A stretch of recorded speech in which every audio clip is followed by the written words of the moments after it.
Бәріне сәлем. Бүгін біз ең дәмді, өте нәзік болып шығатын вубипай тортын жасайтын боламыз. Бұл торттың рецептісін видеоның астына қалдырамын.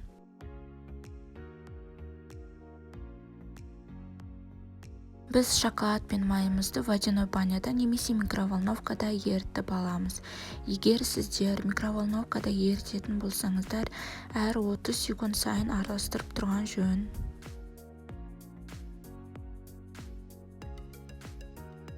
Ең алдымен жұмыртқамызды ыдысымызға саламыз.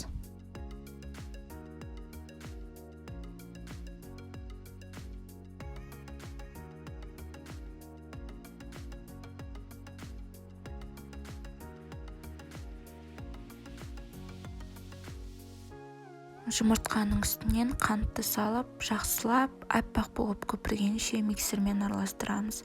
Кем дегенде 5-7 минут араластыру қажет.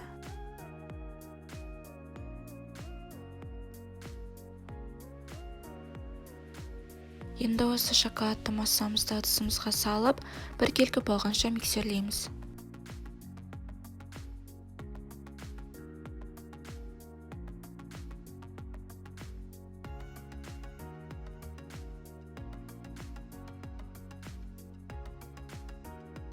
Енді құрғақ заттарымызды біріктіреміз. Ең алдымен ұнға қопсытқышымызды саламыз. Одан кейін какаоны салып, жақсылап араластырамыз.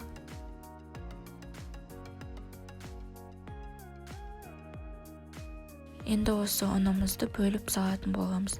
Ал егер бірден салатын болсаңыздар, қождарымыз қатты болып қалады.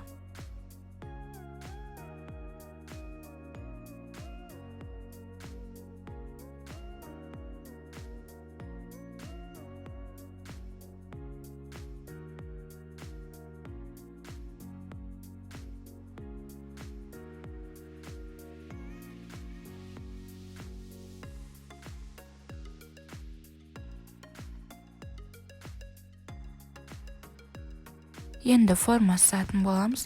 Осындай пергаментный бумаганы формочкаға салсаңыздар, іздері қалады. Ал егер сіздерде форма болмаса, жай ғана карандашпен сызсаңыздар да болады. Дәл осылай 4 қағазымызды сызып шығамыз.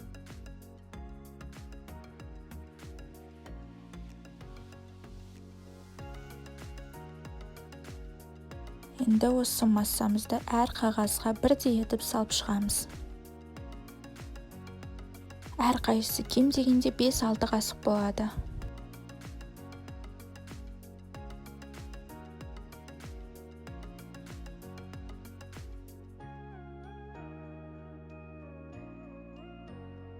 Осылай видеода көрсетілгендей етіп формасынан асырмай жағып шығамыз.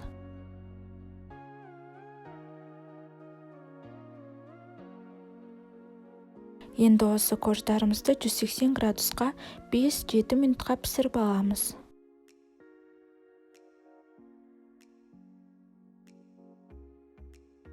Енді крем жасаймыз. Сливкимізді құйып аламыз. Осы крем жасаған кезде сливки, творожный сыр, маскарпонеміз өте суық болу керек. Ал егер жылы болса, крем шықпай қалады. Сондықтан тоңазытқышта сақтаңыздар. Сливкимізді кішкене ғана көпіргенше араластырып, үстінен қанттың тағымызды саламыз. Ұзақ араластырып қажет емес, егер ұзақ араластырсаңыздар, іріп кетуі мүмкін.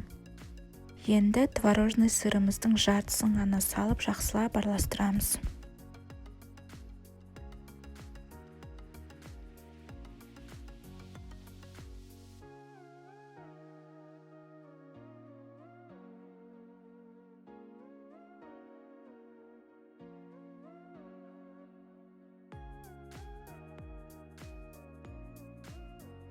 Осындай қою масса шыққан кезде үстінен маскарпонені саламыз.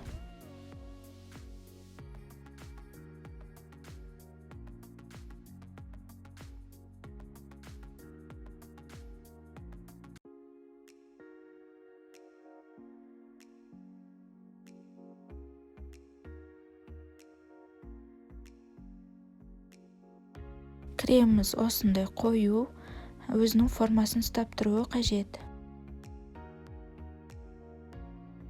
Енді осы кремімізді кондитерлік қапшыққа салып шығамыз. Осы кремімізді салған кезде қапшықтың астына шұңғыл ыдыс қойсаңыздар оңай болады.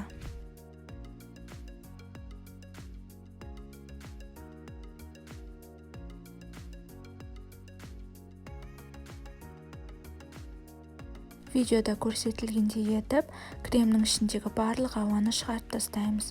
Және бұл бізде вуби-барға арналған насадка.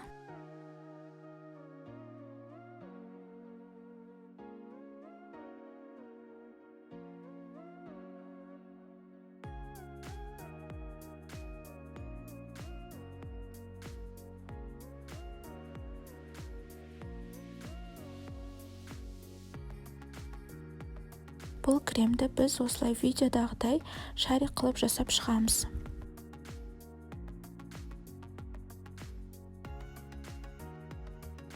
Бұл негізі өте оңай, дәл видеодағыдай жасасаңыздар өте әдемі шығады.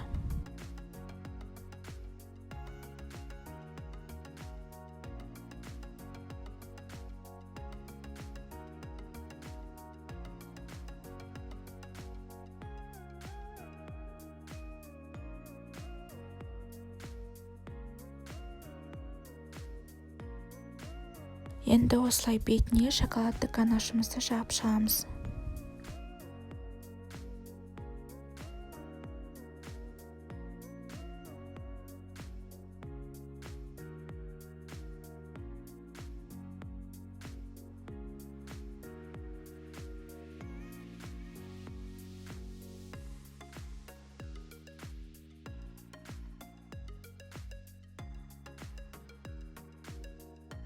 Мен осылай тортты әсемдеп шықтым, ал сіздер өздеріңіз қалауларыңыз бойынша жасасаңыздар болады.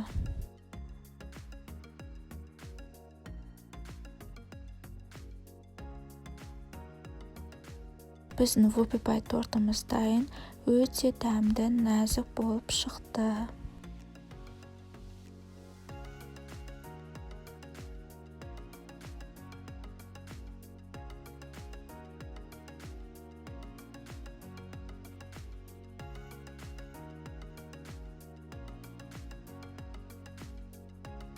Егер сіздерге видео ұнаса, лайк басып, комментарий жазып, каналға тіркелуді ұмытпаңыздар. Ас болсын!